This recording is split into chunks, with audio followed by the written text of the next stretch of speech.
What is up, bros? I'm Caleb. And I'm Jonathan.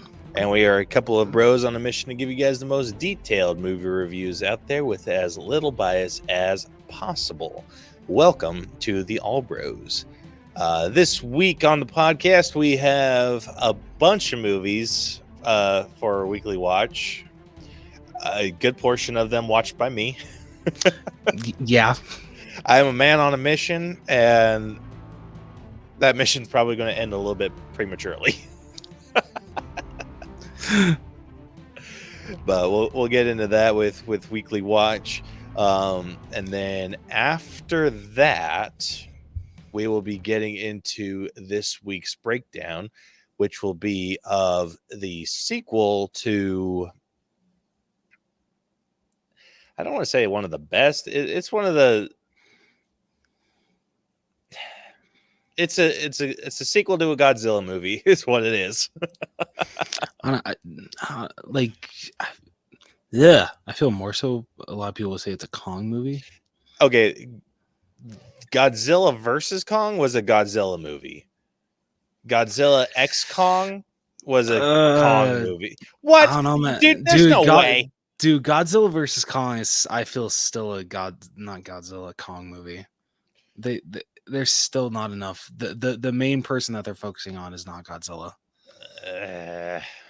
Okay, fair enough. I am like slowly recalling that movie, and I'll agree with you on that one. Okay. But anyway, so yeah, we'll be breaking down Godzilla X Kong, The New Empire, and then after that will be the end of the episode. I was like, did you have a special surprise planned or something?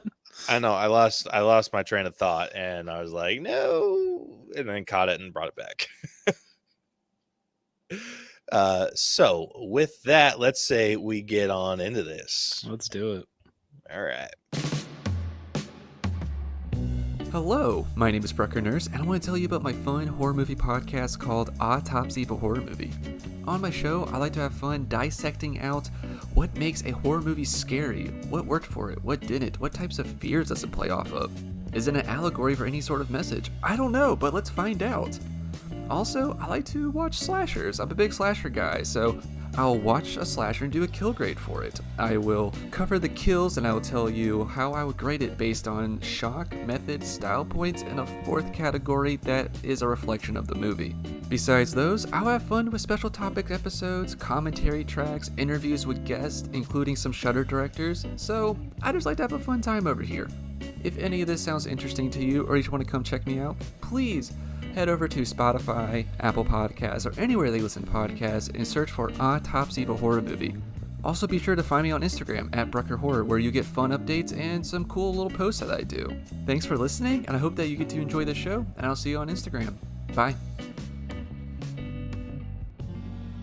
Alrighty, kicking it off with weekly watch.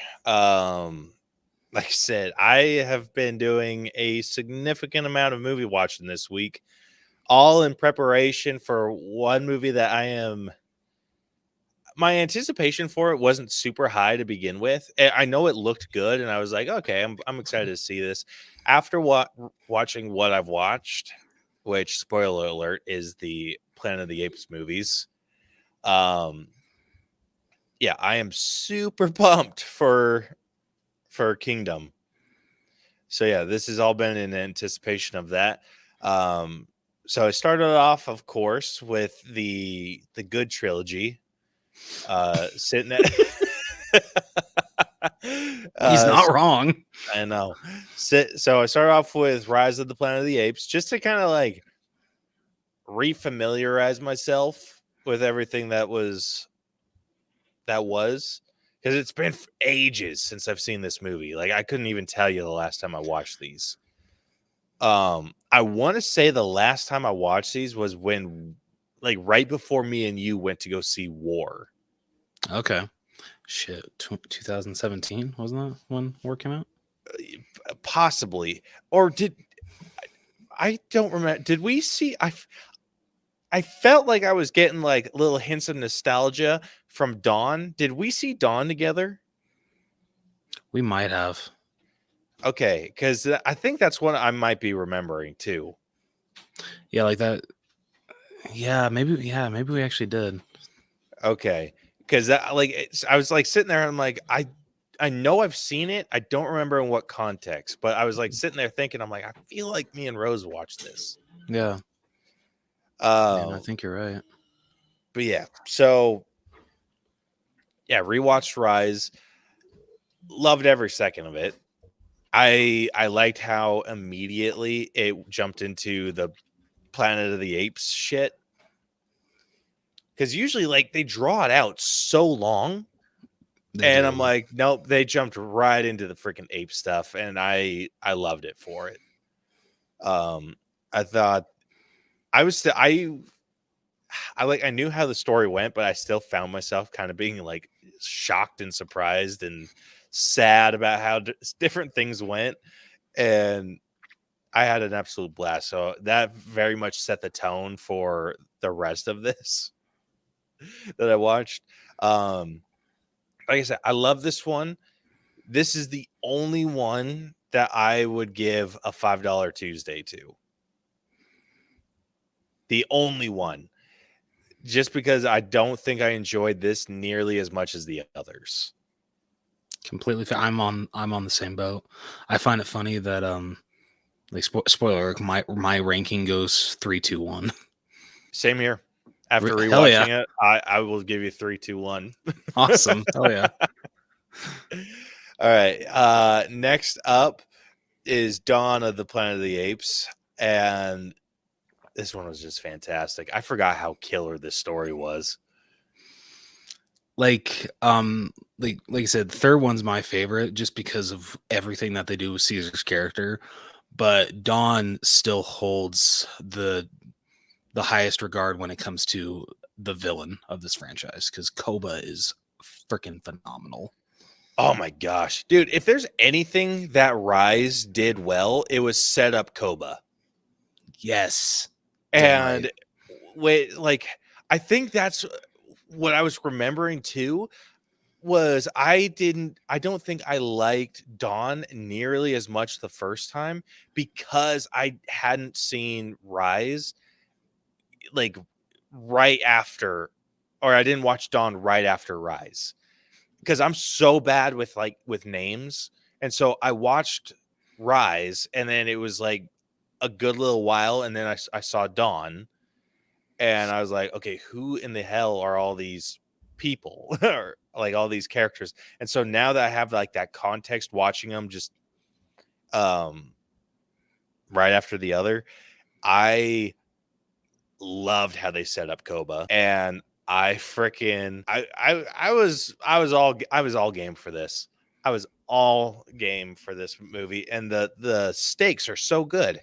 Having like the humans being like just trying to set up some sort of like power supply and set up like the relationship with the chimps, Koba going off the rails, and so freaking good, dude. Like I have nothing but good to say about this. And then the final fight with Koba was nuts.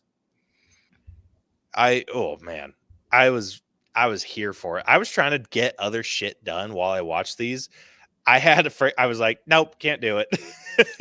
And I went and watched it on my projector. Hell yeah.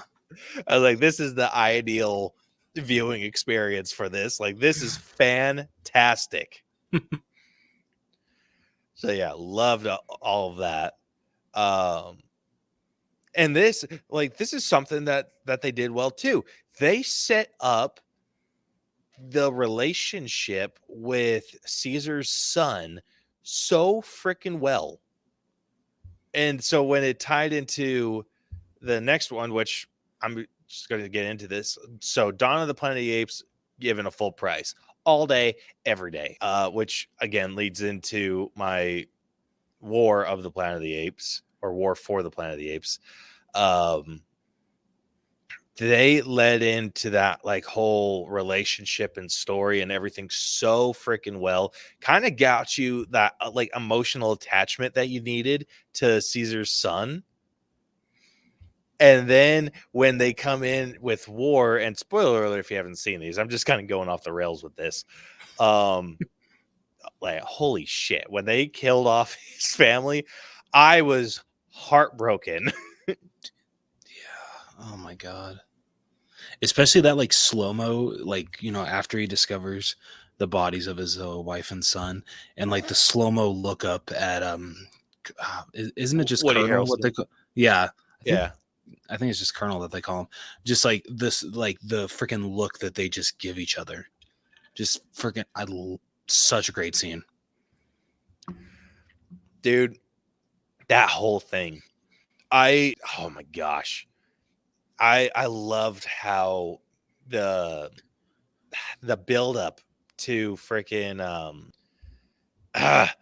like to kind of tying Koba back into this, like bringing him in, and then Caesar like realizing that him and Koba aren't that different and all this other stuff. I was like, oh man, this is hitting home.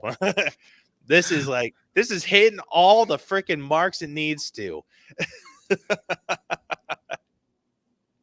Like, I was here for it. I was so pumped, dude. I was so pumped.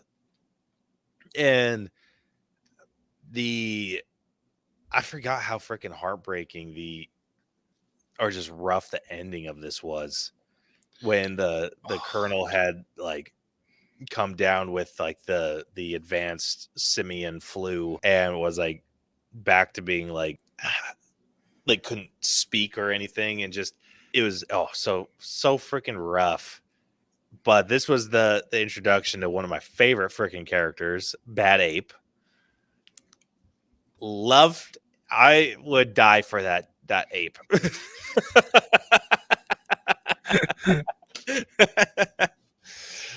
Oh shit. I freaking love him.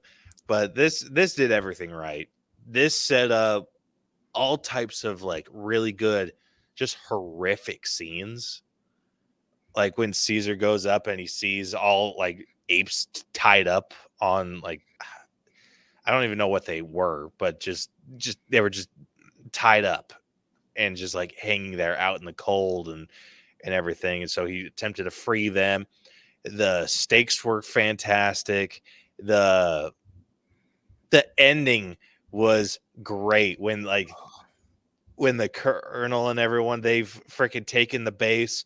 The people that have that came to take it are just like cheering, and then Caesar just like stands up and he's like, I forgot about the freaking avalanche. So when like all these soldiers are turning to look at Caesar, and then he just kind of turns and he's like, peace out.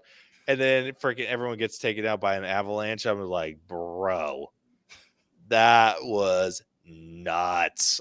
Yeah. But yeah, freaking love this one. It's easily my favorite of the trilogy. So I also gave this one a full price ticket recommendation. Hell yeah.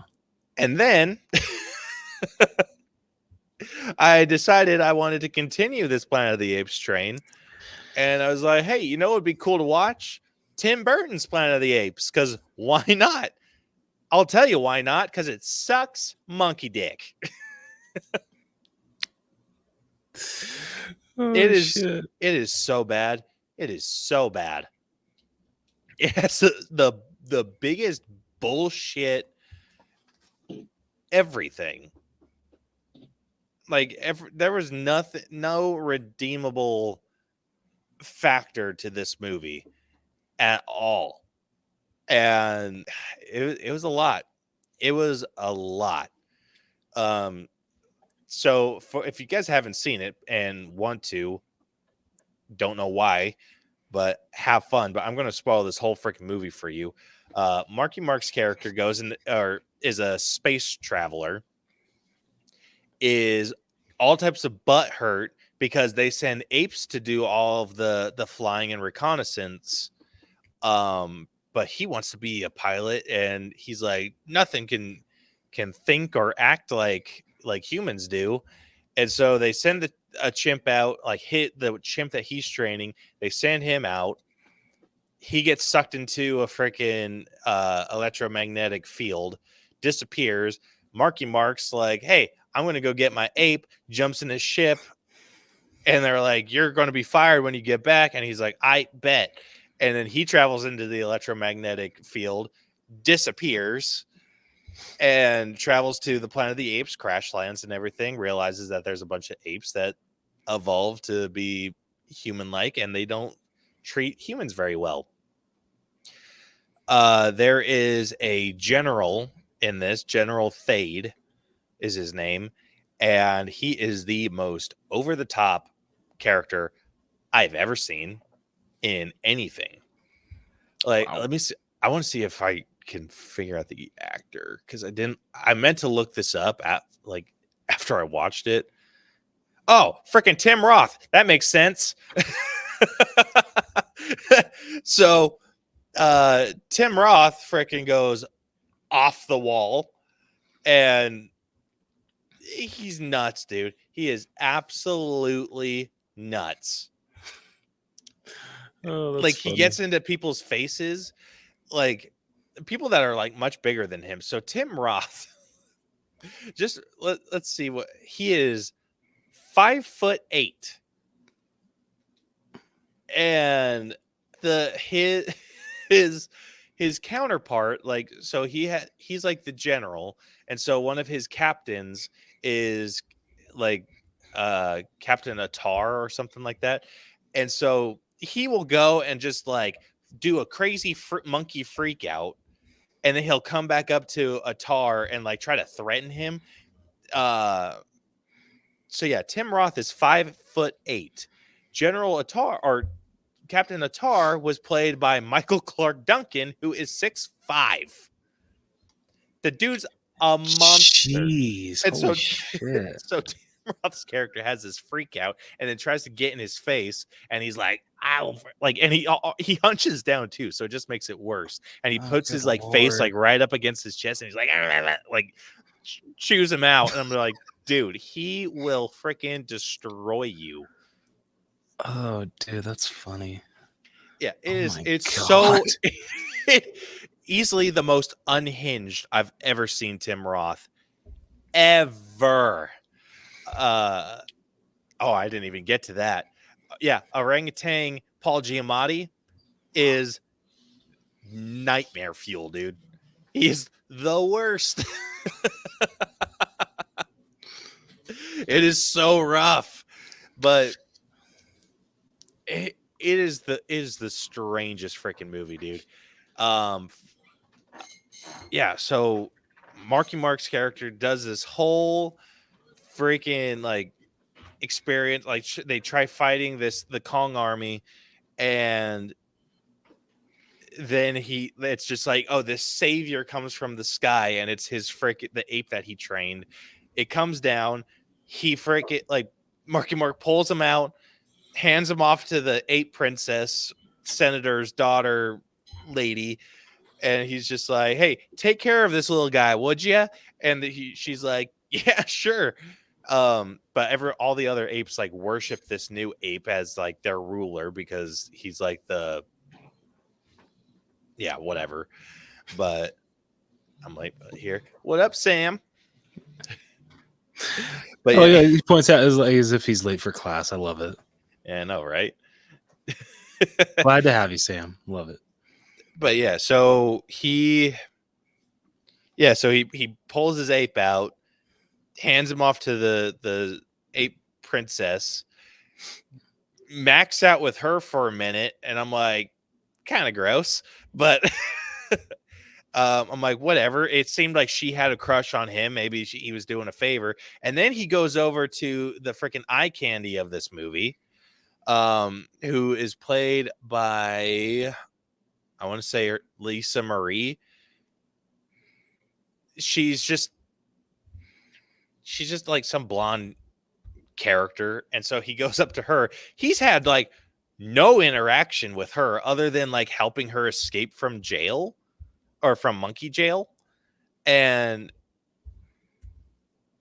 Yeah, and then he freaking max out with her, and then she's like, "It'd mean a lot to everyone if you stayed." And then he's like, "Yeah, nope." The deuce is out, and yeah, it was messed up. Man was French, and whoever asked exactly correct. One Dude, was hot okay. as hell. She was very hot as hell. Dude, I What? gotta point this out really quickly. So apparently, before this movie came out, Lisa Marie, and Tim Burton had a relationship that abruptly ended following the premiere of Planet of the Apes. I wonder why. Yeah, because he put her in a movie that sucked. I mean, but so yeah. Oh my gosh. But yeah, it was so bad. It was so freaking bad. I I'm at the point because I wanted to watch all of these movies before we broke down Kingdom of the Planet of the Apes. But after this one, I'm like, I might just watch the OG, like the one that came out in the 60s or something like that, and call it a freaking day. Because I do want to watch the original, but I don't know if I can make it through all the other ones because this one kind of ruined my ape fever. That makes me so sad. Yeah, which is why I'm giving this a don't bother recommendation. I respect it. And man, some of the OG ones were brutal. I can imagine. I can absolutely imagine. But yeah, I want to watch the first one, and that might be it. Until I get into Kingdom, and That's all we can stomach. Yeah, I was smart and saved 2001 Apes for Last. Good call. Smart Good man. freaking call. Yeah, I goofed. Yeah, dude, if this was my first introduction, I never would have come back to the franchise.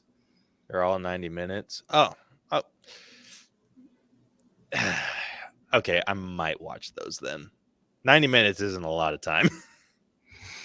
Oh no, man! When a movie's boring as hell, which I doubt they are, but I'm saying sometimes when a movie's boring as hell, even if it's like the bare minimum hour and a half, that shit stretches. The only issue I feel like the older movies have is that they're slower paced. So I mean, if they this is like the issue that I've had with like any of those older movies. You just need to cut out the fluff. Yeah, cut that bullshit out, and you guys have a well-paced movie. Like the Holdovers is an ideal example. Like they had some of that like 70s style fluff, but they filled the rest of it with quick paced good storytelling, and they didn't have anything that was unnecessary in there other than like a couple things just to set up the vibe. And I'm like, I'm all there to set up a vibe. Yeah. After that, freaking, I don't want any fluff. So yeah, gave that one a don't bother. That is fair. So for me with weekly watches, I decided to rewatch the OG or the two OG live action Scooby-Doo movies, just because I hadn't seen them in quite a while. And God, do I love these movies. They're like, I know that there has been so many live action adaptations of cartoons, but I know like the Flintstones is what started it, but for me, like Scooby-Doo was like the first that I watched. And so to me, Scooby-Doo started this whole thing for me. And I don't know, like I feel that like I'm talking about both as if I'm not grading each one individually, but I feel that like it's perfectly cast. Matthew Lillard, Linda Cardellini, Freddie Prinze Jr., Sarah Michelle Gellar, perfectly cast as the Mystery Gang. I feel like for its time, the CGI on Scooby-Doo looks pretty damn good. And I feel it still holds up. In regards to this one, like I think And I find it funny that the only reason that they could include Scrappy-Doo is if they made him the villain, because apparently Hanna-Barbera decided for how badly Scrappy-Doo went, it's their own damn fault. That's the only way that anyone that touches Scrappy-Doo can bring him back, is if he's made the villain or if he's just put in there to be a joke. No one can take Scrappy-Doo seriously. Dude, have you watched season 2 of Velma? No, because I refuse to watch that piece of shit. I have refused it too, but I hear Scrappy's the bad guy in that again, and he kills Velma, and I'm like, Okay, that I makes could me be here happy. for that. Look, I know we watched it. We watched the first season, so we hate watched it too. But I hate that the first season got so much hate watching that it got a season 2. I know, dude. I was like, I cannot make that mistake again. Yeah. So yeah, that's why I'm refusing to touch season 2. Like, so much disrespect towards Scooby-Doo in that show. Like, the characters shouldn't even be called the characters. They're not the characters. They're not at all, and it pisses me off. But I'm glad that we get actual good adaptations like these movies, especially this first one, because I freaking love this idea that while on a routine mystery, things go they solve the mystery, but they find out like, hey, some of us put forth more effort than others, and you know what, it's just not working out. They separate, and then they're called back together to investigate what's going on at this amusement park. And just it's such a fun time. Like I said, the freaking cast is what makes this movie, because the chemistry is there. I feel that they nail all their performances. Freaking that whole scene when they're in the woods and they're arguing with each other when they're switching souls, and you just hear the different voices coming out of all of them, especially when Shaggy is in Daphne's body, and he's like, gee, Daph, what's wrong with you? Don't you ever eat? Freaking die every single time. Just freaking, like, I don't know about, when was the last time you watched Scooby-Doo? Curious. Ooh, it has been a hot minute. Yeah. I don't, maybe it's just because I'm so used to, her being a redhead, because that's what she is. I look like, whenever Isla Fisher comes on screen as Mary Jane, I'm still like, holy, what? Like, it just blows my mind. I'm not used to her being blonde. Dude, I haven't seen this movie in years, I would say. Like, it's been a good while. I could still probably quote this movie like pretty well. Hell yeah. Because seriously, it is so damn quotable. It is a very quotable movie. Like, I still could. I'm trying to remember. Oh, I remember freaking anytime I did watch this, because I remember watching a lot as a kid, but I remember every time I watched it with the scene where it is a reveal of Scrappy, and it pops open and he's like, Poppy pow. Then he gets shocked and everything. I every freaking time I would say along with Scrappy, Puppy power. Dude, freaking the scene where they're Velma has that flashback and they're in the mystery machine, and Scrappy pops out and he freaking starts peeing on Daphne, and he's just like, it was an accident, and Fred's just like, you were marking your territory. As a kid, I'm sure a lot of us didn't get that. Now as adults, you're like, oh god. There's so many adult jokes in this movie, but I love it. Freaking another part that freaking gets me every time when they're in they're going through that ride that hasn't opened yet, but then one of the henchmen turns it on, and Fred and Velma are trying to get past the pendulums that are swinging, and Velma turns around and she's just like, here, start pulling all these books off the bookcase. One of them has got to open a secret passageway, and Fred's just like, Velma, do you not realize this is a ride? She's like, you got a better plan, Fred? I'm like, yeah, you know what? I can see both points. I know. It's just like, dude, if history repeats itself, like, yeah, that's kind of the case. Oh man, I freaking love that shit, dude. Gosh, that might end up being on my watch, my weekly watch next week too. Dude, hell yeah. Just it's so much fun. And like I like, you know what? I would love to see these in theaters, but I feel at least for the very least, I would say a stream it. This one especially is when it comes to live action adaptations, you got to see Scooby-Doo. This is one of the best ones. I feel it actually respects the source material, unlike other ones. And so, like, if you're gonna watch any of them, like, please watch Scooby-Doo. If anyone hasn't seen Scooby-Doo, one, what the hell is wrong with you? Two, like, do yourself a favor, because this movie is so much fun. Yeah, no kidding, dude.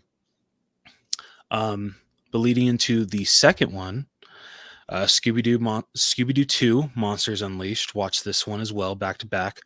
I think I liked the first one just a little more. But when it comes to like the actual, like monsters in both movies, this one definitely takes the cake, just because I remember being in theaters and like just seeing like all of some of the classic ghosts from the cartoon coming to life, and like freaking like I got like so giddy as a child, freaking seeing Miner 49er, Captain Cutler just coming to life. That was so freaking badass. Dude, that was so cool. This is actually the movie that kind of made me think, is Velma hot? I feel that's how a lot of people are. Yeah, the first one didn't do it for me. Maybe it's just because of my age or whatever, but I was just kind of like, and Velma's like the nerdy girl. Like, nah, I'm not into that. And yeah, this one I was just like, maybe. Did the Who's Your Mommy really get you? A little bit. Yeah.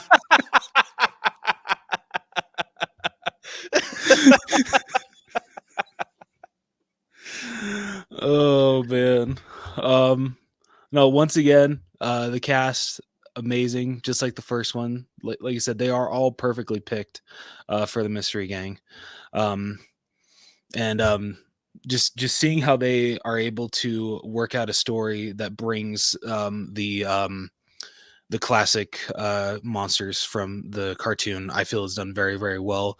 How the gang donates all of the costumes from their previous mysteries to this museum that's opening up, and the villain of the movie creates a machine that is able to turn these costumed monsters into actual real monsters, and the movie is just them trying to stop them.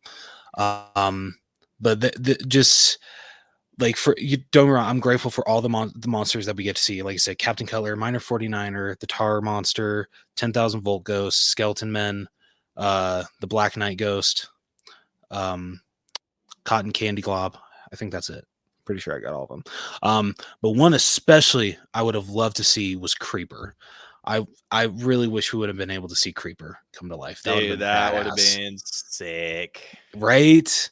But what we got was fantastic. And like I said, when Scooby-Doo and Shaggy like realize that they've turned the machine on, and like the whole gang's in like the building that the machine's in, they realize that they accidentally turned it on, and like their scaredness, and like when they announce like Captain Cutler, Miner 49er, like I still get chills to this day, because like it just brings me back to my childhood. God, I love it.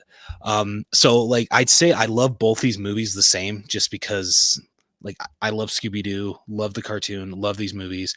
We're not even going to say Velma's a part of Scooby-Doo, because it's not. It disgraces the franchise. It disgraces the name. But Scooby-Doo 2, I'm going to also give a stream it. Like I said with the first one, do yourself a favor, watch both of these. Like, watch them back to back, because both of them are great. Both are great live action adaptations, and like if I was able to see these or if you're able to see these in theaters, I'd probably give it like a $5 Tuesday if like you really want to go see it. But I'd probably say it's like a soft $5 Tuesday. But these are definitely movies that you need to see. So that's why I'd give them straight nuts. I will absolutely agree with you on that one. Hell yeah. So they're great movies. Like, and some of my favorite bits from that are any of the flashback stuff. Yes, yeah. But yeah, I think the only thing that I didn't care for was maybe like Freddy's haircut. In the first or second? The first. All right, that's fair. I prefer his haircut from the first.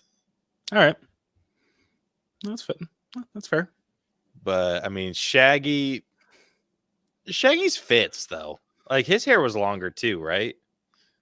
No. So I'm pretty sure. So the only character's hair that changed, I think, was Well, actually, wait, no. I think Daphne's got a little shorter.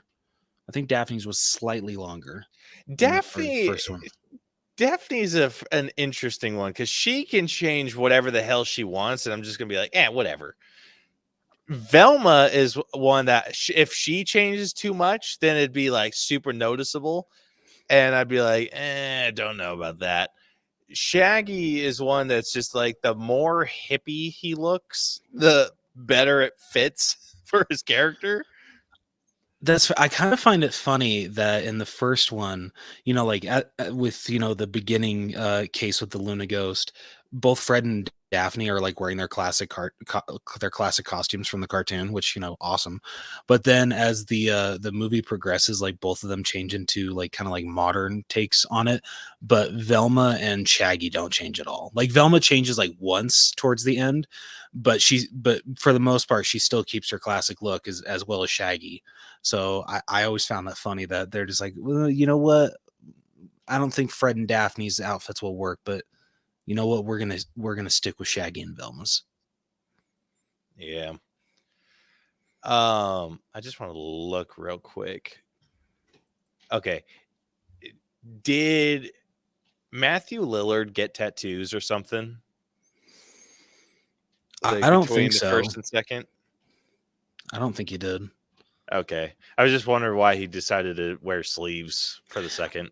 I think they only did that just because I think like this one sleeve says like MI for like Mr. Incorporated. And so I guess they wanted to like add somewhat of a costume change to him because they were doing it to all the others. So they're just like, well, let's make it subtle. Let's not go crazy. Yeah. So okay, cool. But yeah, I would agree with you on a stream it. Hell yeah. And like I said, probably going to end up being on my watch list next week too. Let's go. Did you ever watch the prequel movies that they did for Cartoon Network? No. I was so uninterested in those. So the second one, I never saw the second one, but the first one I didn't think was actually that bad. Like if like you ever like don't have like literally anything else to watch, like maybe check it out. I don't even know if it's on any streaming services, but it's not bad. I actually thought that they did a pretty damn good job. The only I remember like literally the biggest problem that everyone was saying is that the guy that played Fred, who was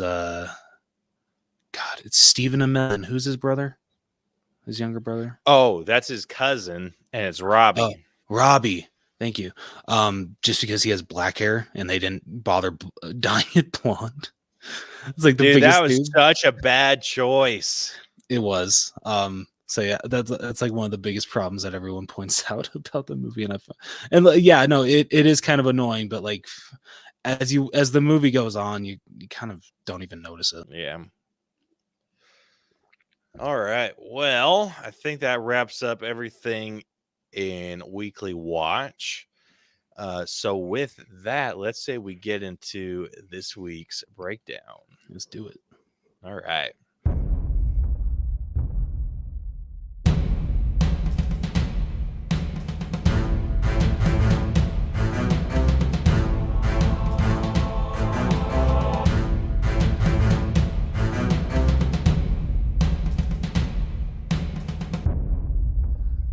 righty, getting into this week's breakdown.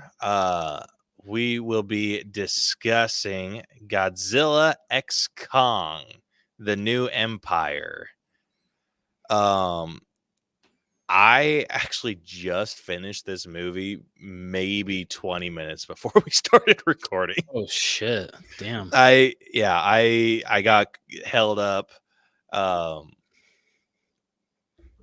just got held up and just kind of kept having to put it on pause and everything. And I was like, shit. I'm sorry. I feel bad for not saying if then. No. It was like it was close. I was trying to watch it yesterday, but then I had to put the kids down to bed, and then it just freaking everything else that I tried to do after that was just like issue after issue kept coming up, and I was like, I'm gonna have to watch it. And so it was like 4:00 when I started it, and then then it just kept having interruptions and stuff to finish it, and like I made it happen. Yeah, you did. And I still enjoyed myself with this movie. Good. So if you are new to our breakdown system, we have split movies into 8 different categories that we individually score to come to a final All Bros letter grade. The 8 categories that we score are story, writing, acting, character development, logic. Nope, not that one. Effects. I got a little ahead of myself on that one. Effects, music, costumes, and our personal score at the very end. All of those numbers get magically added up and spit through our algorithm and give us a letter grade to compare this movie to others of a similar grade, as well as a percentage that doesn't matter quite as much, but it's still fun to see.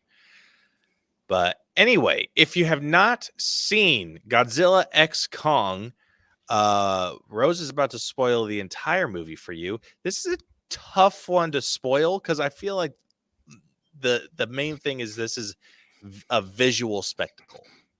Yes. There's nothing spoilery wise. Like if you plan on watching it, you're probably fine listening to a review of it because I bet you could probably guess how it goes.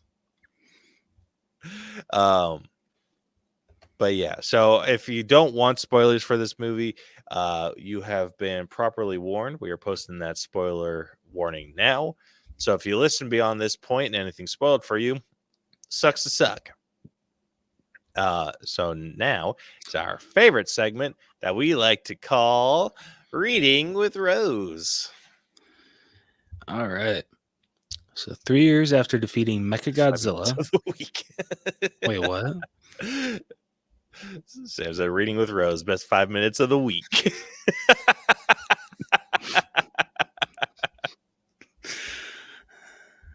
You know what, Sam? I'm gonna really F up just for you. Okay. All right. Let's do this. All right. 3 years after defeating Mechagodzilla, Kong has established his new territory in the Hollow Earth and searches for more of his kind. On Earth's surface, Godzilla continues to maintain order between humanity and giant monsters known as Titans, killing Titans Skyla? Where's JC when I need him? I'm going to go with Skyla. What? Oh, sorry. I don't remember these Titans' names for shit. Okay, so killing Titan Skyla, whatever the hell it is, in Rome and resting in the Colosseum afterwards. A Monarch observation outpost stationed in Hollow Earth picks up an unidentified signal. On the surface, the signal causes Gia, the last known survivor of Iwi tribe from Skull Island, to experience hallucinations and visions, causing her adopted mother and Kong. You good? Huh? No, I was just laughing at Sam. What did he say? He said something. He says, okay, 15. Do you see him? Because earlier he said sometimes 10, and then no, he says, damn, 15. Freaking, I need to start like having like 2 screens because freaking having to be on the Wikipedia page, I'm missing all this good shit. So, where was I? So on the surface, the signal causes Gia, the last known survivor of the Iwi tribe from Skull Island, to experience hallucinations and visions, causing her adopted mother and Kong expert Dr. Eileen Andrews to worry.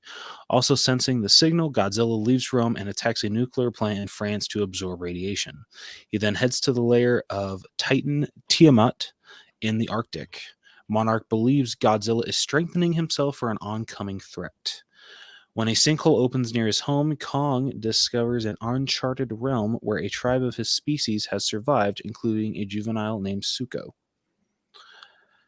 Oh, shit. After a brief initial confrontation, Kong convinces Suko to lead him to the tribe's lair, and the two slowly bond on their journey. The I'd tribe's say he kind of bullies him into leading him there, but okay.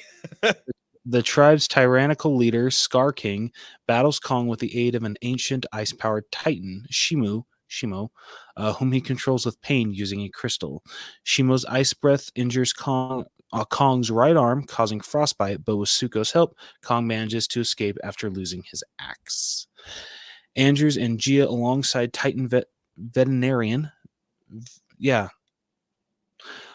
Trapper and conspiracy podcaster Bernie Hayes travel to Hollow Earth to locate the source of the signal. They find the Monarch outpost destroyed. As the group follows the signal, they discover a temple that leads them to a subterranean section that houses a surviving Iwi tribe who communicate telepathically with each other, living beneath portals to the surface. Inspecting some ruins, they surmise that the signal was a telepathic distress call sent by the Iwi. While observing Gia socializing with the Iwi, Andrews voices her fears to Trapper that Gia may choose to stay with her people and that Andrews would have to accept it. Inside a temple, Andrews uncovers hieroglyphics displaying the past and future.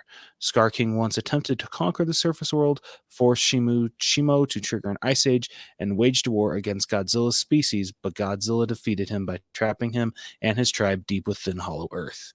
The prophecy also indicates that Gia would be the key to reawakening Mothra. Sensing Gia, Kong locates the temple and is fitted by Trapper with a prototype exoskeletal glove.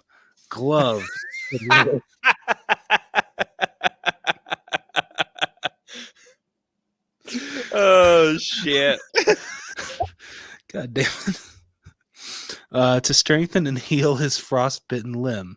Unbeknownst to them, one of Scar King's loyalists follows them and informs him that the protective barrier leading to the surface portals has been opened.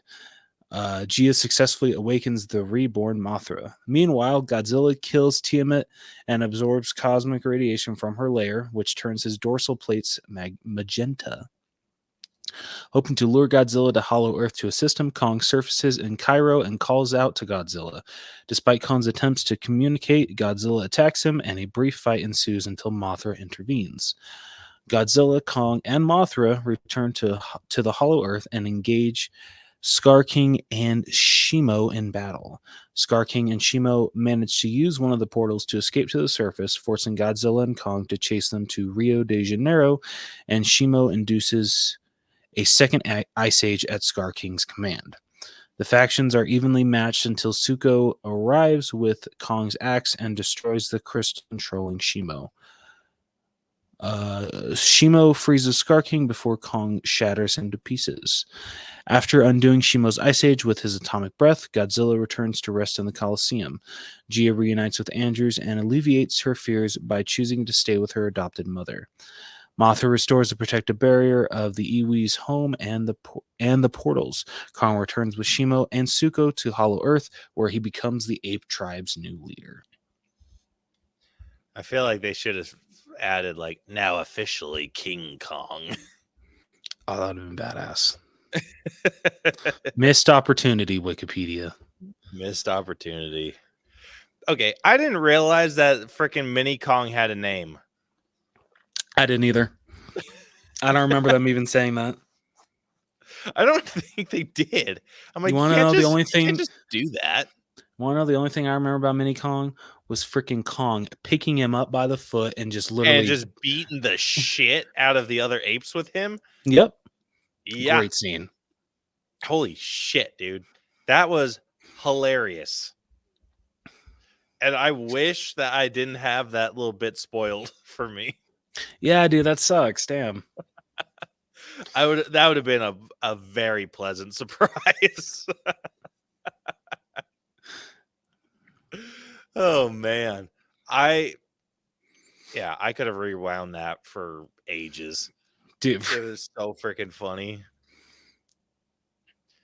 But yeah, I mean, this was an interesting movie.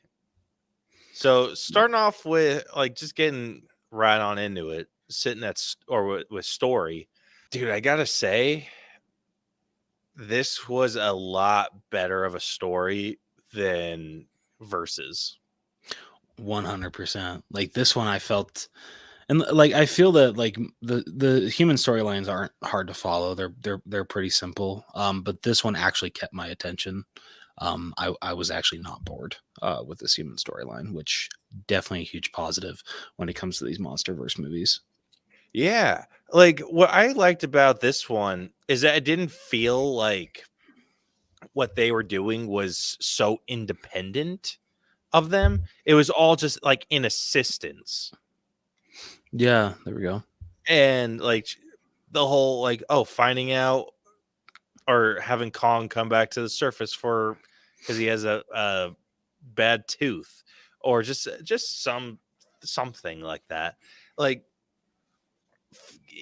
I like that they were finding stuff out on their story that was acting as exposition while we got to see freaking crazy combat happening. Like it made it so much easier to follow when like they were going through the freaking ruins and like, oh, this is what these hieroglyphs say. And then you just see like while she's reading it, it cuts to like the reveal of the Scar King. Or what was it, the Scar King or Scar? Like what was it? I think it was just Scar King. Okay, yeah. So like how it like went into that reveal, and then it's just like, okay, now we know, kind of have a setup for who this guy is and how he set up the first Ice Age, and then Godzilla came and kicked his ass. Like freaking fantastic. Like I freaking love that little tidbit. And like I said, it was so much easier to follow, and I felt more inclined to pay attention to these humans versus like fair. what they were trying to do. They were trying to pull off two separate stories in the first one, and it's just like, okay, like I don't care about either of these. I do also appreciate that I don't really know a lot about not only the MonsterVerse like MonsterVerse lore, but like Godzilla and Kong and like their respective franchises and stories in general.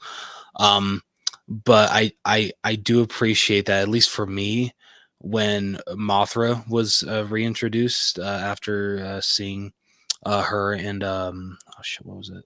King of the Monsters, I think, was the last one that Yes, Mothra was in. I appreciate that she did not feel shoehorned in at all. Like it actually made sense. Yeah, it would. If that's the biggest thing, is like you could have just thrown in these random ass freaking monsters if you wanted, but you didn't, and it worked out for the best. Yeah. Like I feel like they could have filled this in. Like I feel like they could have like really focused on like the whole Tiamat thing. I think they It's true. Perfectly. They're just like, oh shit, like here's a quick little breakdown of Tiamat, and Yeah. let's go. No, for real. I will say just know, I mean, because buddy of mine is like the biggest Godzilla fan I know, so like I know more about Godzilla than I know about Kong. And so I will say, and it's not even like a downside to the story, because like I said, the human story is actually decent here, and what we get with Kong especially is really good, building off what we get from him in Skull Island and the first Godzilla versus Kong. But I do wish that Godzilla didn't. I don't want to say sidelined, but you can definitely tell that like the stories between these two are not evenly matched. Like it's definitely more of a Kong movie than it is a Godzilla movie. I think that's a really tough line to follow, especially with how they set up Godzilla as kind of strictly a protector, and how Godzilla has to rest to like build up a charge of atomic energy. Yeah, that's true. And which I do like. I don't know, like throughout the movie, like every part that like Godzilla was in, it just like felt like so like super fast. And just I wanted more from Godzilla. That's I feel that's like my biggest thing. Like I said, I love what they did with Kong. Like especially like in this one, I feel what they did with him was way better than what they did in Godzilla versus Kong. And the fact that it's the same director, like, kind of blows my mind, because he definitely I feel took what criticisms people had with the first one, and definitely paid attention to that. And I feel I feel he definitely worked those out and made for the second one being a lot better. But I do find it a little funny that he's straight up said that he's definitely more of a Godzilla fan than a Kong fan. But I guess the writers are Fooled not. us. Yeah, I guess the writers are not, because this movie especially, and the first one definitely focuses on Kong. But like I said, I'm not knocking the story, because the story makes sense. It makes sense why Kong takes the forefront over Godzilla. And like you said, Godzilla's biggest thing is that he's a protector, and so you can definitely get a lot more storyline and depth out of Kong than you can Godzilla when it comes to how Godzilla is portrayed. In I guess in this I don't want to say timeline, but in this iteration. There we go. That's the word I was going for. You are absolutely correct. Yeah, where the first one, I feel the story was very average at best, and that's being fairly nice to it. I would say that this was slightly above average, even though like other than like certain plot points, like I don't think that, or at least with Versus, I think with my problem with Versus story was that the characters, other than grabbing Kong, the human characters really had no play in what happened. Yeah, that's true. Like Mechagodzilla still got out. Like they weren't able to stop anything, and they weren't able to like prevent anything. They were just kind of there for like just to follow some sort of exposition, where it felt like they had purpose. Yes, Like one, it was providing exposition, but it like two, it's just like, okay, we got this one character that's going to release Mothra. We got this other character that's going to provide a mechanical upgrade to Kong. Like we have these other, like they're providing a service to the story. And like, even though I don't think that the story is like mind blowing or anything, I do think that this is pretty above the first one. Definitely agree with you there. I would probably be at like an 80 with this story. Yeah, I think I'm gonna match you. Yeah, 80. Yeah. Yeah. All right. Next up, we got writing. The writing, I'd say, is pretty on par with this story. Definitely. It provided all the exposition we needed. Like it gave us, like it didn't leave us figuring like, okay, who the hell is this guy? Because it's like we were figuring it out right along with the humans, and it just made me feel part of the story a lot better.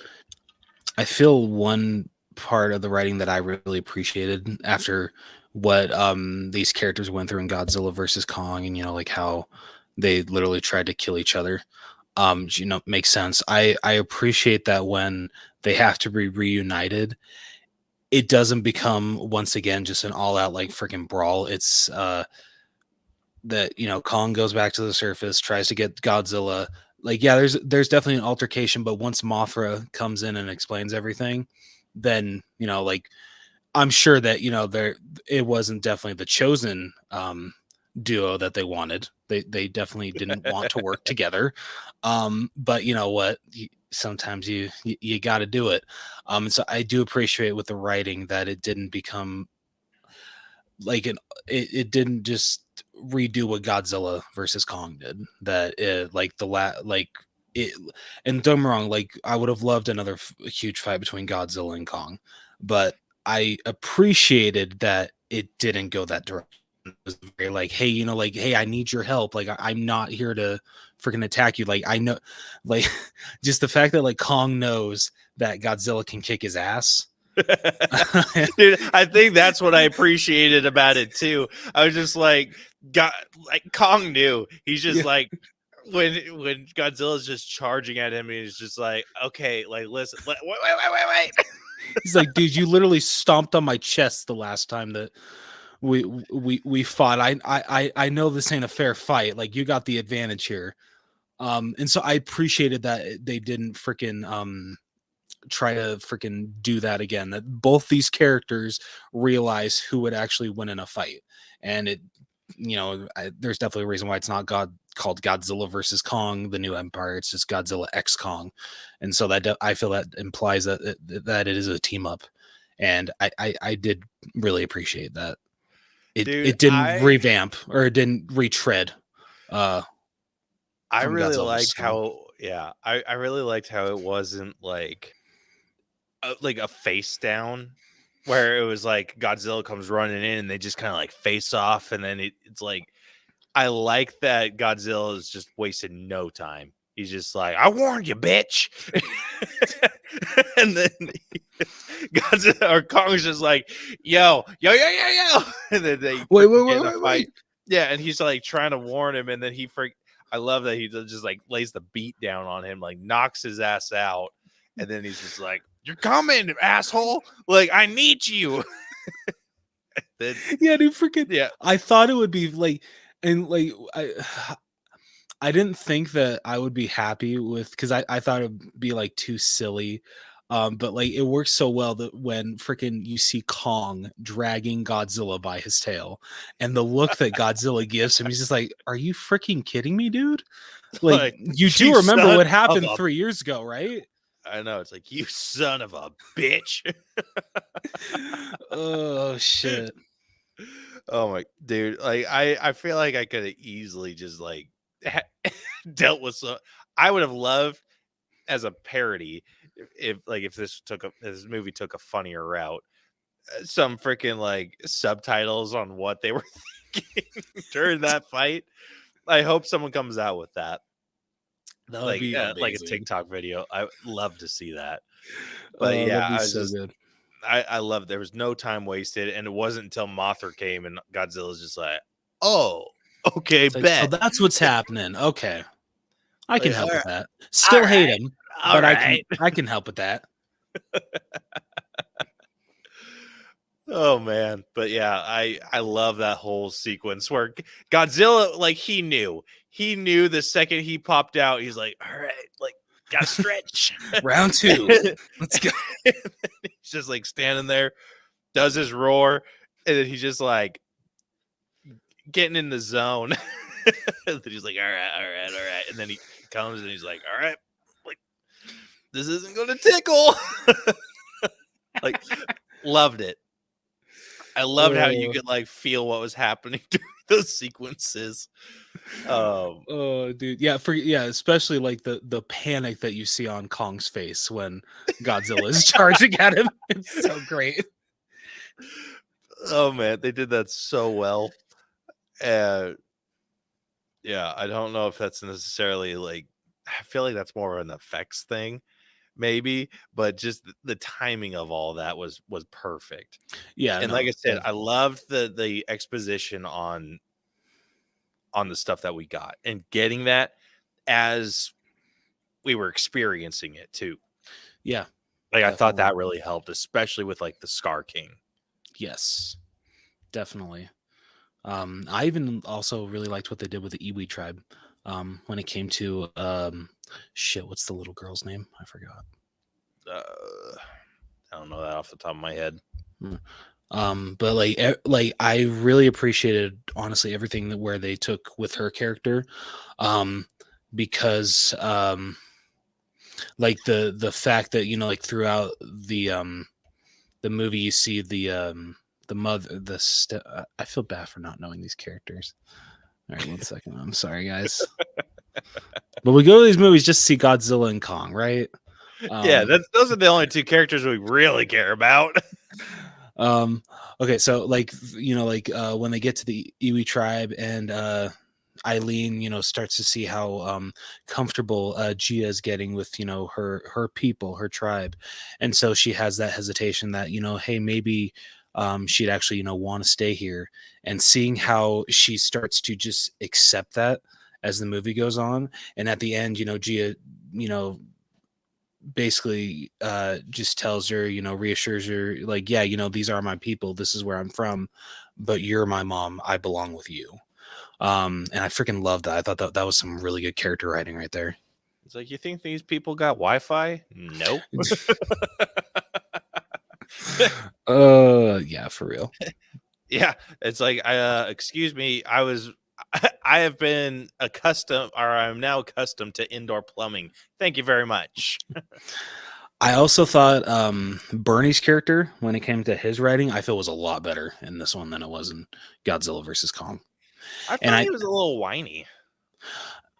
I think maybe and this is nothing against Millie Bobby Brown. I'm sorry to say, I like when her character is not there. I like this group of people. I like this group a lot better. And so I think that's why maybe I liked Brian's character a little more this time around, because I liked more so the people that he was surrounded by when it came to not only his character writing, but those other three when it came to Dude, that, I will that group. 100% give you that. I think the problem with the first one is that they tried to give too much of a cast. It was too big, and it's just you're trying to focus on all of these outside characters, and it's just like we don't care about them. I think not the way this smaller, like, tight knit group worked.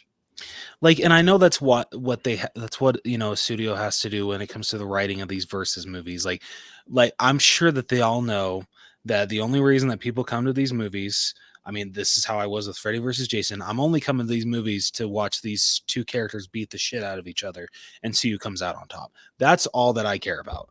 The human character storylines that you work in, I could give two shits about, honestly. Yep.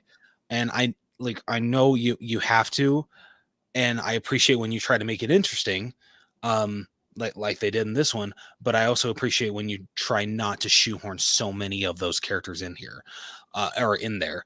And so I appreciated that there were only 4 that we had to focus in this one, whereas there was like freaking like 6 in Godzilla versus Kong. Yeah, freaking, it was ridiculous. Yeah, it was so hard to follow. But yeah, like I said, I feel the writing is pretty on par with the story. I would dare say just the way that they structured everything, I would give a couple bonus points to writing.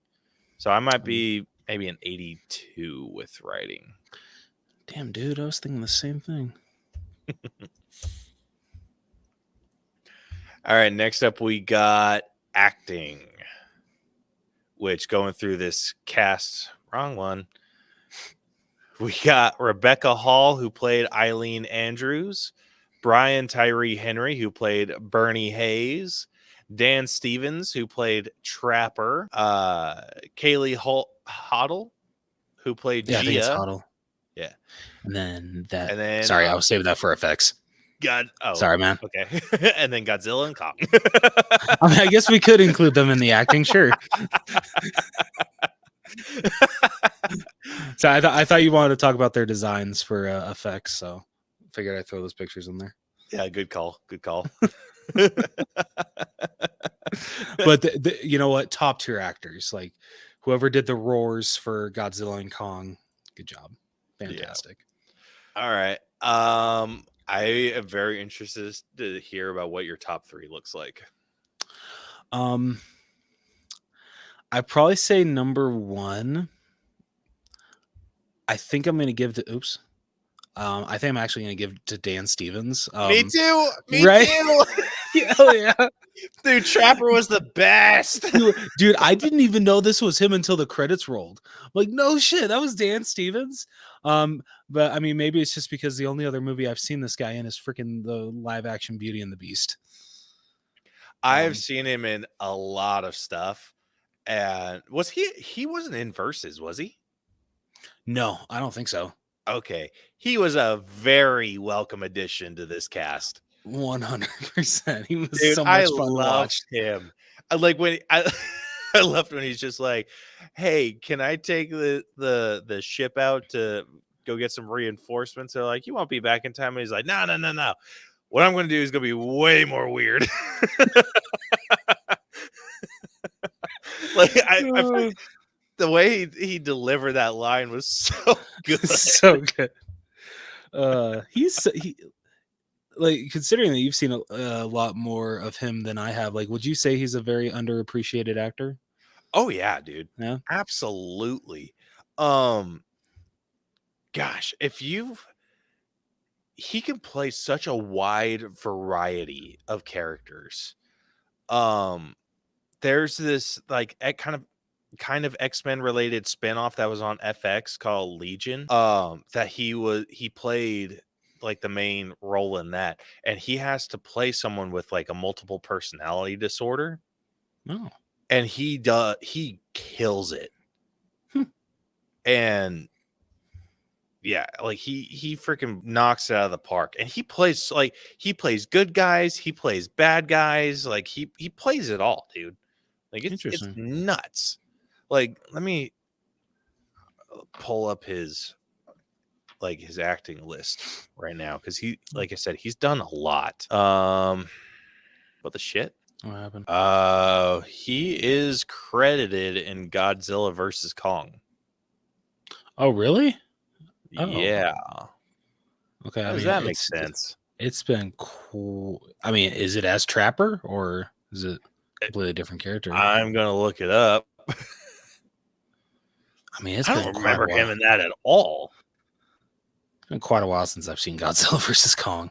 Probably should have watched it again before I saw this one, but oh well. When did Godzilla versus Kong come out? 2021, I think. 21? Or it might have. Okay, no, it did. Yeah, he wasn't in that. Oh, okay. But yeah, he does a lot of voice acting. But yeah, so he's Godzilla, X Kong, the Sea Beast. Never seen it. I'm trying to think of something that maybe you have seen. Yeah, like I said, he was in the TV show Legion. Okay. The Man Who Invented Christmas. He was in Beauty and the Beast. Colossal. Night at the Museum. Secret of the Tomb. Who was he in that? Lancelot. Oh, no shit. Okay. Yeah. Cool. Downton Abbey. And yeah. Okay. Like I said, I don't know if there'd be a lot that you would have seen him in, but he's a really good actor. Like, I like him a lot. Like, he plays it all. Like, he can play good guy, douchebag, bad guy. Like, he does it all, and he does it well. Yeah. His range is amazing. Yeah, but he freaking turned the charm on to 1,000 for this character, and I loved every single second that he was on. He is the sole reason my music score is going to be pretty high. All right, fair. That's completely fair. So Dan Stevens easily number 1. 2, I'd give to Brian Tyree Henry. enjoyed his character coming off of Godzilla versus Kong. Like I said, I think I enjoyed his character more this time around just because I liked the people that he was surrounded by more than in Godzilla versus Kong. But overall, enjoyed his character. Thought he did a great performance. I mean, but Brian Tyree Henry always gives a great performance. Great actor. And then number 3, I'd give to Rebecca Hall. Played Eileen Andrews. She was great. I definitely liked her a lot more in this one than I did in Godzilla versus Kong. Because I could definitely, not only do I feel that her character arc was a lot more interesting, I feel that her connection with her daughter, what is her name? Gia, thank you. I feel was definitely a lot more fleshed out here. And just, it worked a lot better. So yeah, that's my top 3. Yeah, it worked out so much better, dude. Honest, so I would give Rebecca Hall my number 2. And I would actually give my number 3 to Kaylee Hoddle. Okay, that's fair. No, she did a great job. Nothing against her performance. She was fantastic. Yeah, like you could see like the panic and like genuine concern in her eyes, which I feel is hard to do with purely CGI characters. Like it's because like they don't have any reference, so it's like you have to solely rely on your ability as an actor, and it sold it. The only reason freaking Brian Tyree Henry didn't get it is just because I didn't necessarily care for how, like I said, how whiny his character was. I respect that. I found it to be a little off-putting, and it's more I don't know if he was supposed to be. No, I get you. Yeah, I would have liked for him to be a little bit more serious, like he was actually interested in like it seemed like he went along on this trip for clout and like for fame and everything instead of like genuine interest. So it felt very self-centered in a story where everyone else is focused on how they can help. Yeah, no, that's fair. So I think that's the only reason I wouldn't give him in or put him in my top 3. Completely get that. Where are you sitting with your acting score? I'm gonna be honest. It's probably the low. I actually put it lower than the acting and writing. So I think I'd probably be at a 78.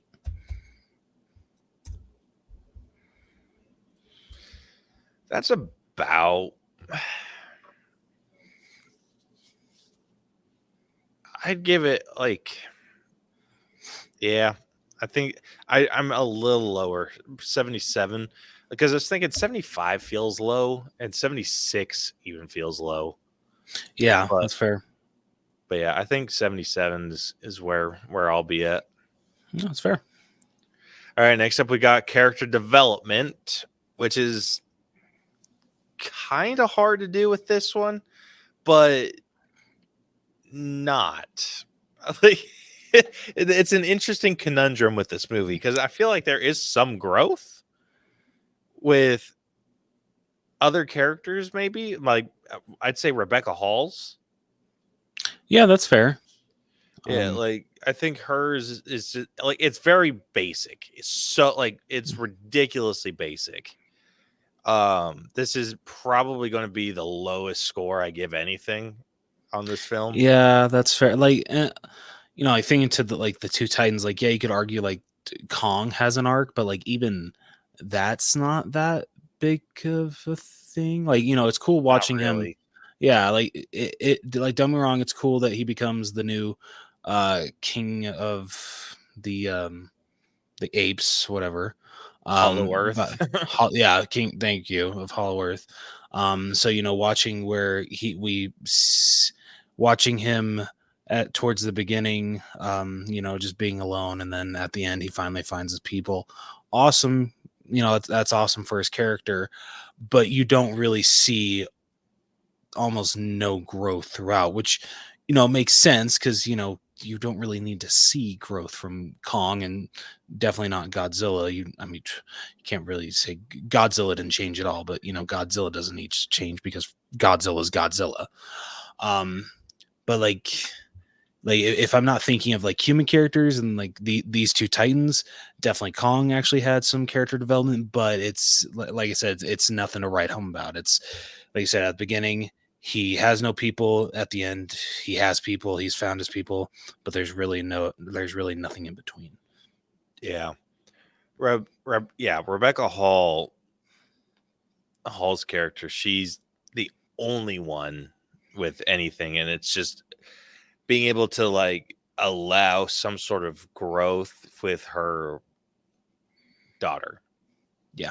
Other than that, it's like, whatever. But we don't come to these movies for freaking character growth. We come to these movies for mindless violence, and that's what we got. And we got that in spades, and it was absolutely fantastic. I can't think of a single fight that I didn't enjoy. Same here.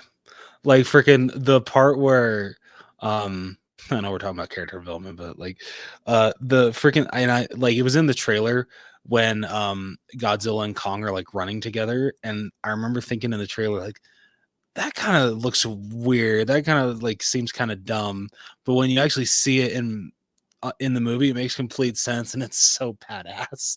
I was smiling, dude. I had the biggest shit-eating grin on my face. I'm like, dude, you guys don't even know what you're in for. You guys are screwed. Yeah. So much fun. Oh man. Yeah, I had a blast with watching that. Like I was with you. I thought it was going to be super dumb on screen. Honestly, one of the best parts. Right. I think what like didn't help. I'm just not used to seeing Godzilla run, and so it was very weird. It is to me odd. A little bit. Yeah, but it worked. It looked really cool. Yeah, he's a lot more agile than I thought he was. Right? Yeah. Yeah, the character development wise, I'm on the low end. I'm probably 68. That seems harsh. I think I'm like at a 70, like barely. I'll match you there. Like I had it like typed out, like the 68 typed out, and I was sitting at it and felt good until we started talking about it, and then I think it's like once I said it out loud, I was like, oh, that's fair. Yeah, so I'll give it a 70. All right, next up, the effects. Holy shit. God, these were so good. I love when they're able to stay consistent. They did have a rubbery look about that. Not like too bad, not even like all that noticeable. And it's tough because it's like with these giant creatures, how are you supposed to know how they would actually move? Yeah, that's very true. So like I think there were times where it felt like there was I just lost my train of thought. Anyway, getting into a different issue, I don't think that the effects here were perfect. No, that's fair. The biggest issue that I feel like I had was consistency and size, and I feel like a lot of giant monsters have this problem where and it's usually sorry, I mean, no. I feel it always happens usually like in like when it comes to like the final fight, and especially when they're like in a city. I feel it's very, very noticeable. I feel it like in some instances in Godzilla versus Kong, when it was Godzilla Kong versus Mechagodzilla, I feel it was kind of noticeable there. It was definitely noticeable here because there is definitely there is a definite huge height difference between Godzilla and Kong. Godzilla, I feel is pretty taller, or not. Okay, not like super tall, but like they definitely don't like they're not the same height. Godzilla is taller. Yes. And then I feel just one especially that I feel the height dimensions just kind of seemed a little off when it came to fighting in the city was the Scar King. Scar King and Mini Kong. I like Mini Kong was Yeah. it was weird because like when Mini Kong's walking Yeah. around, he was like at least 3, maybe 4 palm trees tall when they were in the Hollow Earth. When they come through the portal, he was like the size of a freaking skyscraper. Or he was Yeah, like it was he was weird. looking over, like he was standing well above towers. And I'm Yeah. like, that's bullshit. It's kind of like because I had this same kind of complaint in when they released the first trailer for this movie, and Brian Terry Henry's character notices him, and he's just like, "Is that a Mini Kong?" And you see Mini Kong, showcase himself, beat his chest, and just the proportions in that scene just look so freaking weird to me. It did. I think that's a hard thing to get right. It's true. Like it's just the sizing. Yeah. And because it seemed like they were freaking massive in like when they were fighting in the city, and then it just seemed like everything was like scaled down when they were in the Hollow Earth.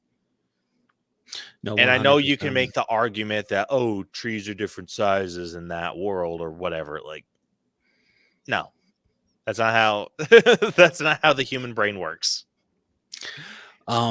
I feel one effect, and I don't know how much they do this anymore.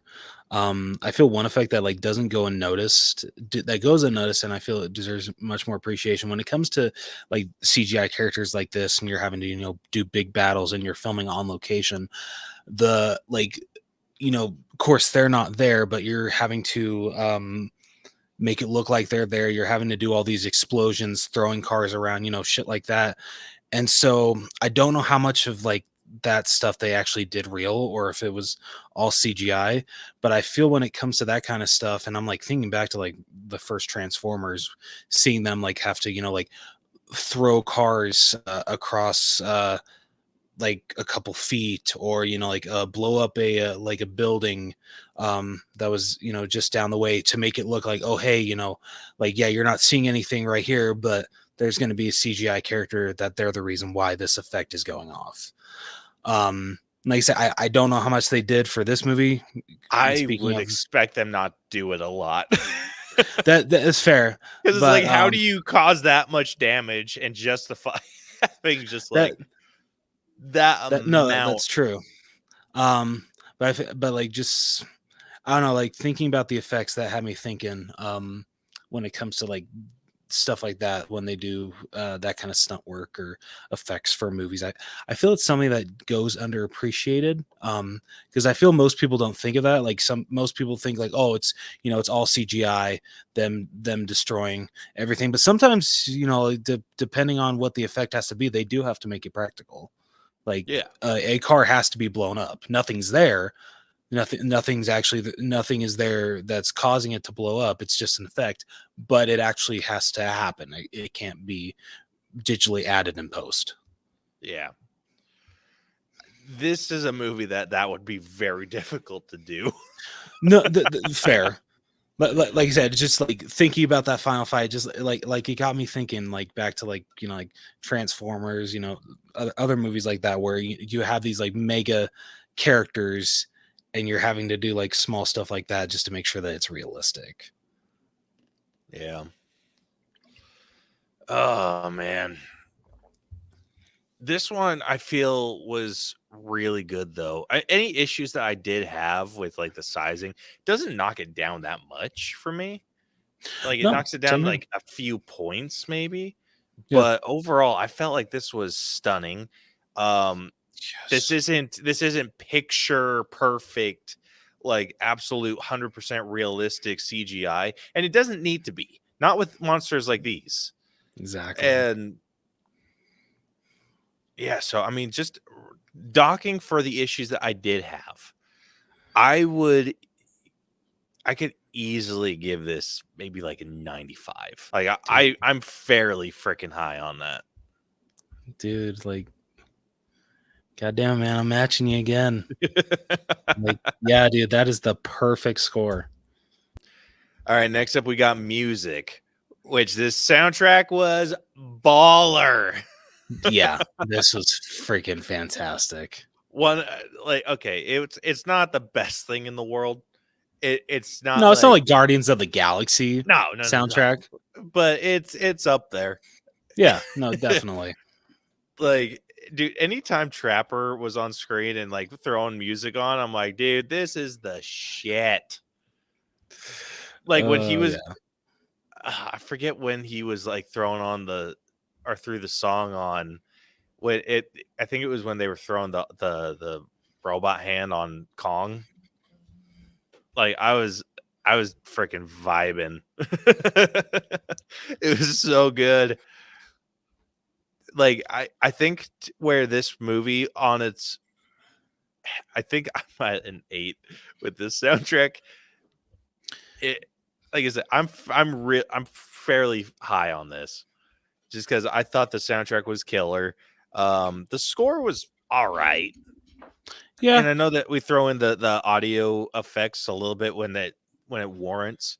And I would say mine, taking out all of the cool songs, I would have given this a 7 because of how distinct each of the roars coming from each of the creatures were.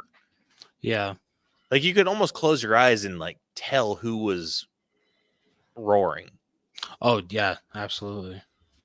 And that was something I was afraid of when I saw that it was going to be the Scar King. I was like, oh, he's just going to end up sounding like Kong. But they were able to distinguish it enough that it sounded freaking awesome. Yeah. I don't think I loved the music as much as you did. But it's still very good. So I'm just gonna be 1 point lower at a 7. All right, fair enough. All right, next up we got costumes.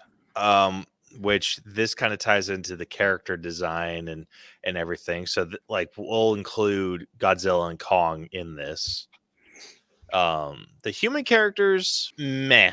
They were wearing clothes. Yeah, day-to-day attire. Yeah, so like them, I maybe a 6. Fair. If I'm being like super generous, and that's just because of like the cool Monarch jumpsuits that they had. I also liked the clothes that they put on Gia when she was with the tribe. Like I thought those outfits were really cool. Yeah, those were super cool. Yeah, but the two that we actually care about, Godzilla and Kong, bro. Dude, like I was a little hesitant on when they changed Godzilla to because we're used to when he gets his atomic breath fired up is blue, but when they changed it to pink without knowing what the context was, I was a little like, I'm curious how they're going to make that work. But they did a really, really good job with making this work. And it made complete sense why it changes to pink, the way that he absorbs it from whatever hell the other character was. I forget. Like Tiamat. Yeah, Tiamat. Not important because Godzilla beat the shit out of her. But yeah, freaking Godzilla looked badass. Love the design. Kong looks fantastic. I don't think they really changed that much about Kong. Not really. It really looks the same as he did in Godzilla versus Kong, which nothing wrong with that. It's a great design. And freaking when he gets that freaking glove, looked even more badass. Like, oh, fantastic. Yeah, I loved when he was carrying his axe along with the freaking power glove. Yeah, that was awesome. But yeah, freaking, I wasn't sure about the whole Godzilla turning pink either, but it made sense.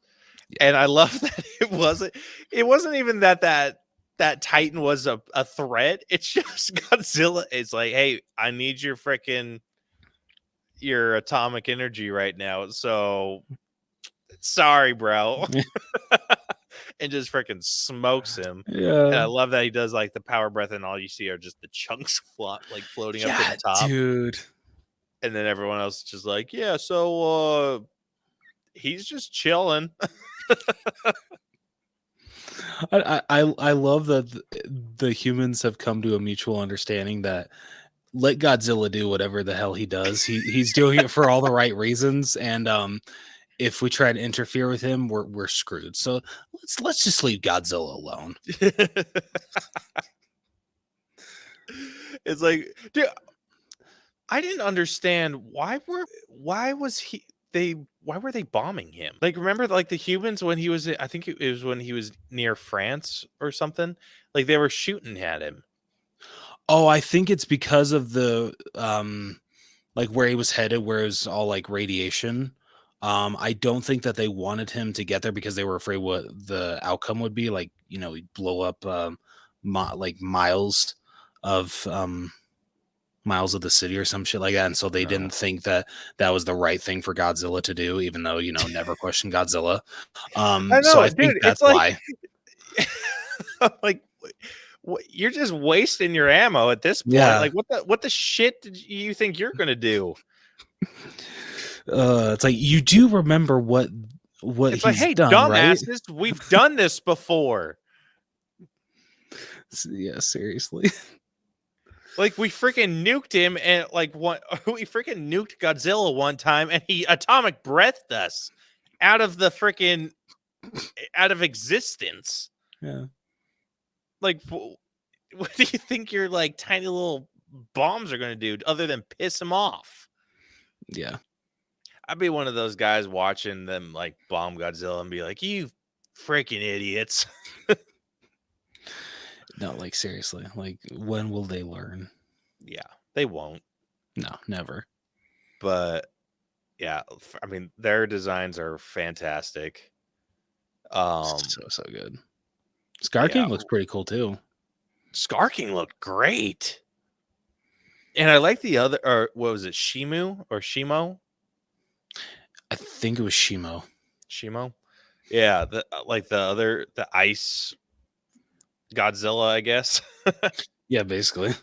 Like, I freaking love how that one looked. It kind of gave me vibes to How to Train Your Dragon. Yeah, I was thinking the same thing. Really liked it. And then all the other apes were cool. Yeah. But yeah, so I mean, with costumes and then just taking into consideration the character design of Godzilla and Kong, this is one I'd put a little bit higher. I'd be like 8, possibly a 9. Just for how much I love the design of Godzilla, I'm actually gonna go a 9.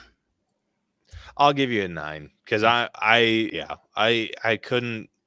I know that if I gave it an 8, it'd bring it down to an 8, but I'm more at like an 8.5, so I could have gone either way. All right, last up, we got our own personal score. So where are you sitting with this one? Yeah. So when it comes to the MonsterVerse movies, like, don't get me wrong, like, have a good time with all of them. Not exactly my thing, but I enjoy every single one that I watch, and this one actually I think might be my favorite. Super, and I think it's super fast paced, and I feel the reason why is because the human story is actually interesting. You don't get bored by that. I appreciate, like I said, that they don't try to do a rematch between Godzilla and Kong, which, don't get me wrong, I would have loved to see that, but I appreciate that at the end they come to a mutual understanding, and maybe not even a mutual understanding. It's, Mothra comes in and was just like, hey, yeah, no, y'all ain't fighting again. We're not doing this shit again. We got other shit to do. So love that shit, and like everything that they do, I feel that all my problems that I had with Godzilla versus Kong were corrected in this one, which I really appreciated. And the fact that it's the same director makes complete sense. Like the only thing that I would have asked more from this movie was more Godzilla.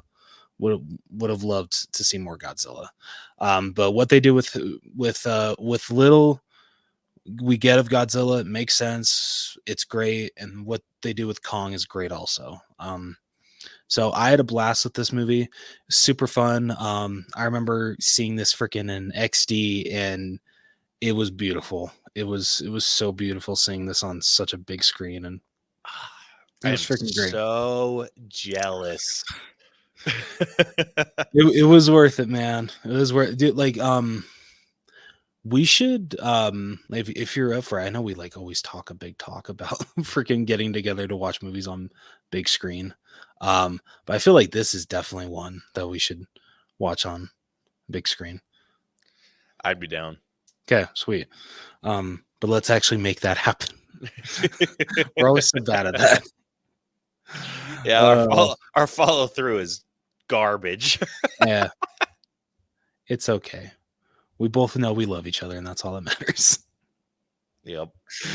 But yeah, like I said, great. Like this is like, even though this came out in March, this is like the definition of just like a fun summer blockbuster. Like turn your brain off and just have a fun time watching monsters beat the shit out of each other. Yeah, it's just so much fun.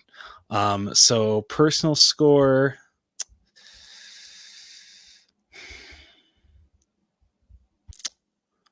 I think I'm going to go an 84. I feel like I actually enjoyed this a little bit more than that. Not a whole lot. I'm actually sitting at like an 86. Okay. Like this is one that I enjoy because of it's just mindless destruction. And I prefer something to be doing the destruction versus like weather. I think fair enough. Like the weather shit is so dumb.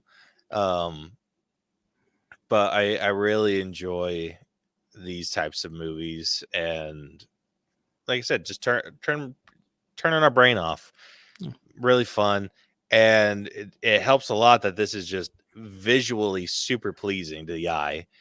They don't make it so difficult to follow, like what I feel like they could be doing. It's like ground level, just like, oh my gosh, like all through the smoke you barely see action. Like I love that they just freaking dived in and just like, hey, here it is, like in all its freaking glory.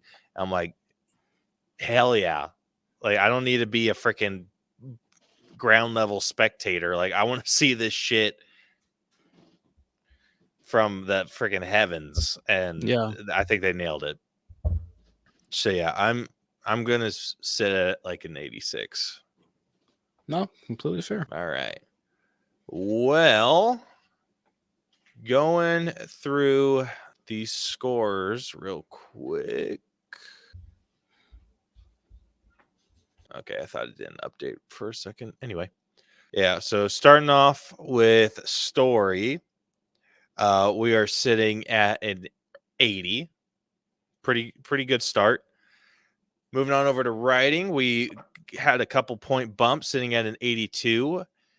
Acting took a bit of a dive, sitting at a 77.5. The character development was the lowest category that we scored, sitting at a 70. The effects, high point of the movie, sitting at a 95. The music is sitting at a 7 out of 10. The costumes or character design are sitting at a 9 out of 10. And then our personal score ended up averaging out to an 85. So with that, the final All Bros letter grade for Godzilla X Kong: The New Empire has come out to a B-. Okay. Feels bit low, doesn't it? It does. I thought of it at a B. Did the freaking Yeah. character development kill it that much? Well, it is. So it did end up getting higher than Godzilla versus Kong. Okay, I'll take that. So Godzilla versus Kong, we gave a C plus, Okay, all right. and then this got a B minus, and I'm like, you know what, fair. Yeah.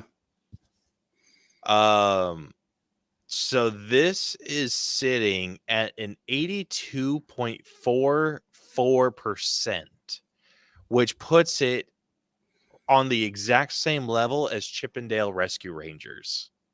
No comment.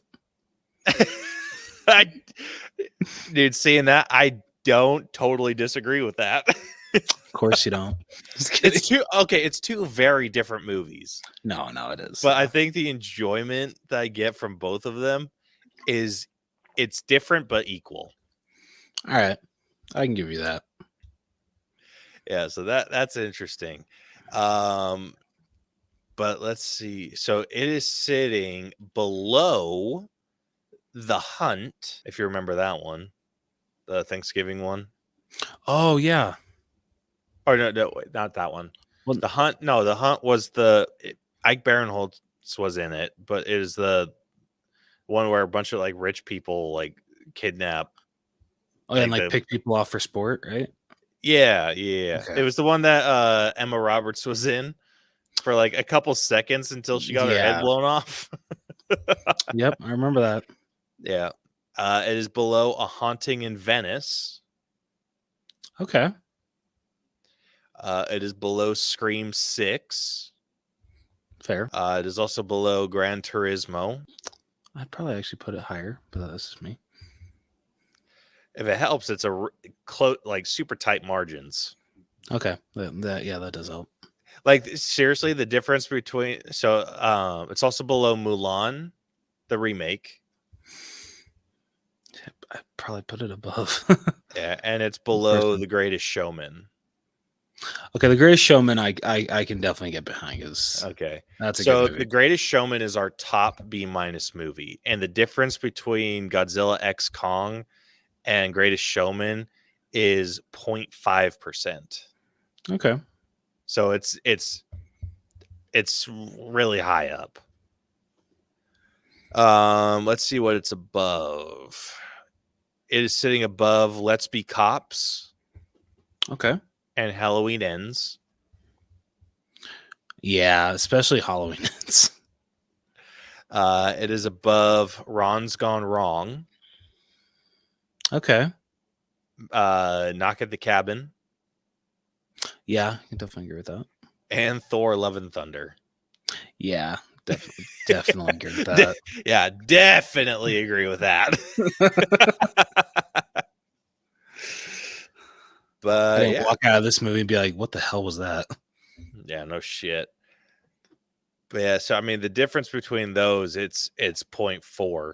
Like the margins on our B- are ridiculously tight. That's insane. Yeah, but I think it has a pretty decent home. I agree. Main goal was having it be above Godzilla versus Kong, and we accomplished that, so we're good. Yeah, we nailed that. Yeah.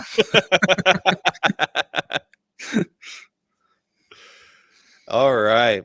Well, I believe that wraps up this week's breakdown. If you like this episode and want to check out more of our stuff, be sure to follow and subscribe to us wherever you listen to podcasts. We are also on all social media: Facebook, X, Instagram, TikTok, YouTube, everywhere at the All Bros. Or you can go to our website where you can find links to everything that we do, tinyurl.com/the All Bros. Yeah. Then next week, we had to do some rearranging. We were going to do Kingdom of the Planet of the Apes, but we're pushing that an extra week. So next week we'll be discussing the Garfield movie. All it has to do is be better than the Bill Murray movies. It's not a high bar. It's not a high bar. Like, I know a lot of us have nostalgia for the first one. I do too, but I think we can all agree it's not good. It's definitely not good. But the sequel is absolute garbage. Yeah. All this movie has to do is hop over the bar that is on the floor. And we know Garfield doesn't like to jump, but just put a plate of lasagna on the other side. I think he can do it. Yep. Exactly. Yeah, so you guys can look forward to that next week. Until then, this has been the All Bros Podcast. I'm Caleb. And I'm Jonathan. And we will catch you guys next week. Deuces. So long.